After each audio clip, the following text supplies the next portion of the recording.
สวัสดีครับวันนี้จะมานำเสนอเครื่องทดสอบการรั่วของบรรจุภัณฑ์ที่เป็นลักษณะ flexible packaging เป็นซองลักษณะซองบรรจุอาหารซองบรรจุขนมหรือว่าซองบรรจุเวชภัณฑ์ยาโดยตัวเครื่องประกอบด้วยส่วนต่างๆดังนี้ส่วนแรกคือวาล์วควบคุมการทำงานนะมีอยู่3สถานะปิดนะสถานะแวคคูมคือการดึงอากาศจากภายในภาชนะทดสอบนะสถานะรีลีสก็คือการปล่อยอากาศจากภายนอกกลับเข้าไปในภาชนะทดสอบส่วนด้านข้างคือแวคคูมเกจสำหรับดูแรงสูญญากาศภายในภาชนะทดสอบสวิตช์สำหรับควบคุมปั๊มและตัวภาชนะทดสอบที่เป็นสีใสสามารถที่จะมองเห็นตัวอย่างในการทดสอบภายในได้ส่วนแผ่นนี้คือแผ่นกดตัวอย่างเพื่อให้ตัวอย่างจมอยู่ใต้น้ำในขณะการทดสอบด้านบนนะครับเป็นสปีดวาล์วสำหรับควบคุมอัตราการดูดต้องการให้ดูดอากาศเร็วหรือช้าโดยสามารถปรับที่บนหัววาล์วนี้ได้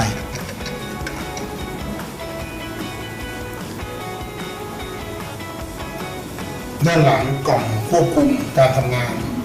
และแวคคูมปั๊มฟิลเตอร์สำหรับกรองอากาศในกรณีที่มีฝุ่นหรือมีผงวิ่งกลับเข้ามาการทดสอบวิธีการใช้งานเราจะทดสอบตัวอย่างที่เราเตรียมมาซองตัวอย่างเราทำมา2ลักษณะคือซองตัวอย่างที่ไม่รั่วและซองตัวอย่างที่เราทำรูรั่วไว้โดยเรามีเครื่องหมายที่2ขั้นตอนแรกทำการใส่น้ำในภาชนะทดสอบให้อยู่เหนือระดับแผ่นดันตัวอย่างขึ้นมาเล็กน้อย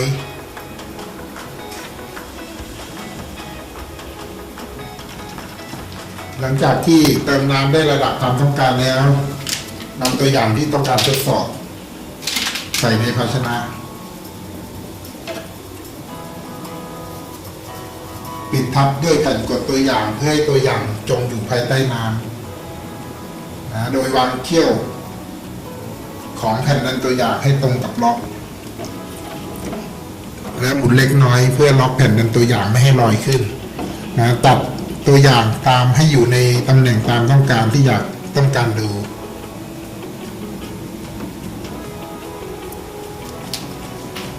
ปิดฝา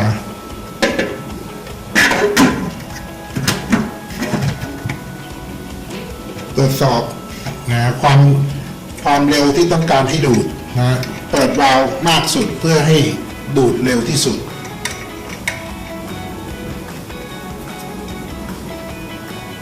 เปิดสวิตช์ power เพื่อให้แวคคูมปั๊มทำงานต่อไปเราจะเตรียมที่จะทำการดูดอากาศภายในภาชนะออกโดยเราจะเลื่อนวาล์วไปที่ตำแหน่งของแวคคูมเราจะทดสอบการดูดสักประมาณ600มิลลิเมตรตลอดโอเคเริ่มทำการดูดโดยการปิดวาล์วไปที่ตำแหน่งแวคคูมอากาศจะถูกดูดออกจากภาชนะไปเรื่อยๆ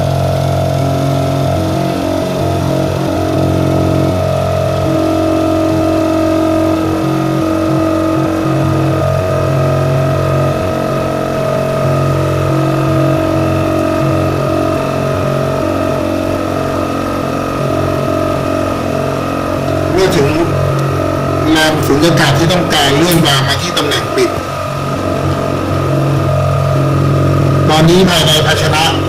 จะเป็นแรงสูญญากาศอยู่ที่600มิลลิเมตรตลอด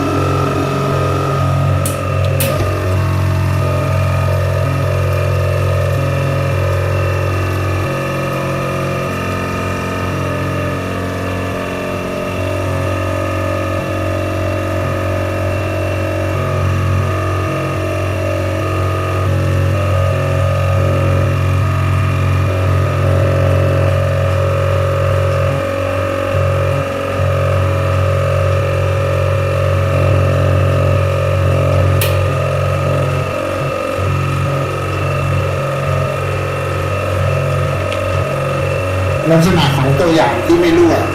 จะไม่มีฟองอากาศผุดขึ้นมาจากขอบของตัวอย่างทั้งสิ้น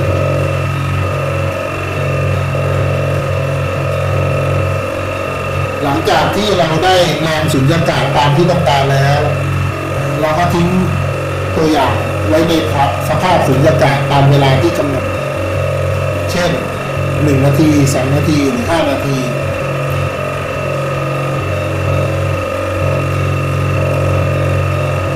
เมื่อครบเวลาเราจะทำการรีลีสอากาศออกโดยขั้นตอนการรีลีสอากาศ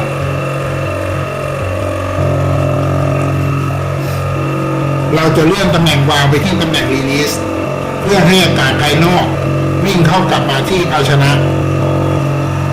ถ้าต้องการรีลีสเบาๆให้ปิดวาล์วที่หัวภาชนะหลีวาล์วที่หัวภาชนะให้น้อยลงถ้าต้องการรีลีสให้เร็วก็เปิดวาล์วให้มากขึ้นทำการรีลีสจากแรงสุญญากาศที่600เลื่อนตำแหน่งมาที่รีลีสอากาศจะไหลกลับเข้าไปในภาชนะจนเมื่อแรงดันเท่ากับแรงดันบรรยากาศปกติทำการเปิดฝาภาชนะออก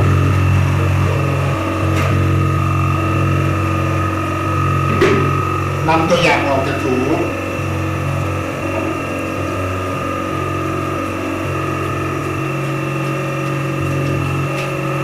จะนำเสร็จสิ้นการทดสอบ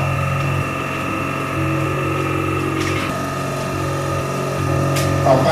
เป็นการทดสอบภาชนะflexible packageที่เราทำรั่วไว้ขั้นตอนการเปิดฝาใส่ซองตัวอย่างที่ต้องการทดสอบและปิดทับด้วยการกดตัวอย่างจัดตำแหน่งของตัวอย่างทดสอบเพื่อให้เราสามารถที่จะดูได้ง่ายและจดจำตำแหน่งที่รั่วได้ง่าย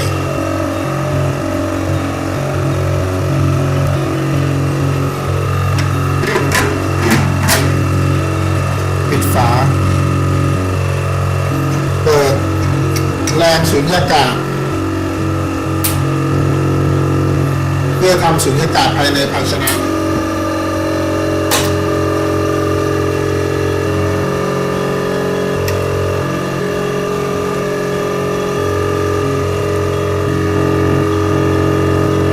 สังเกตที่ตัวอย่างที่มีการรั่วจะเห็นฟองอากาศผุดออกมาจากตัวอย่าง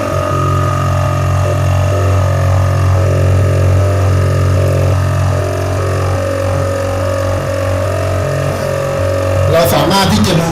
จากด้านบนหรือดูจากด้านข้างเพื่อให้เห็นถึงรอยรั่วที่เกิดขึ้น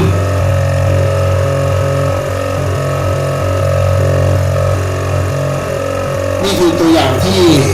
การซีลขอบมีรอยรั่วรอยลีก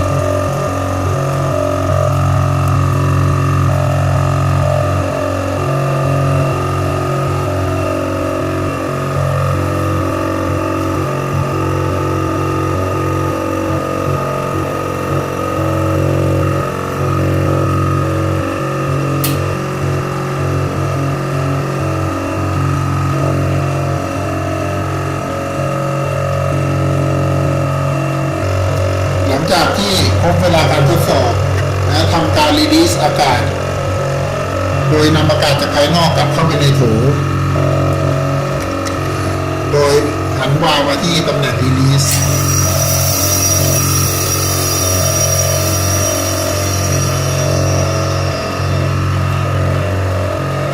หลังจากแรงดันภายในโถเท่ากับแรงดันบรรยากาศแล้วเปิดฝา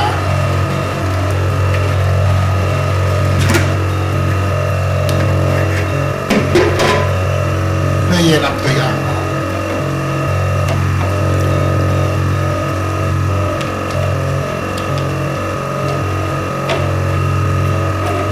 นี่คือตัวอย่างที่มีการรั่วนะ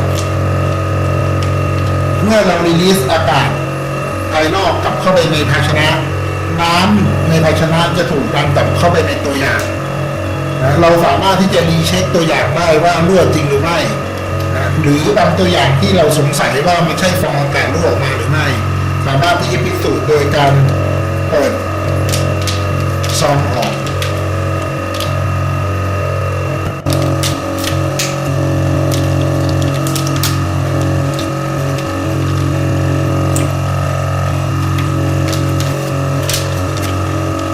นี่คือน้ำที่กลับเข้าไปในตัวอย่าง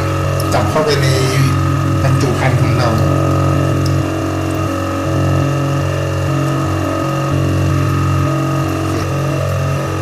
หลังจากที่ทดสอบเรียบร้อยการติดเครื่อง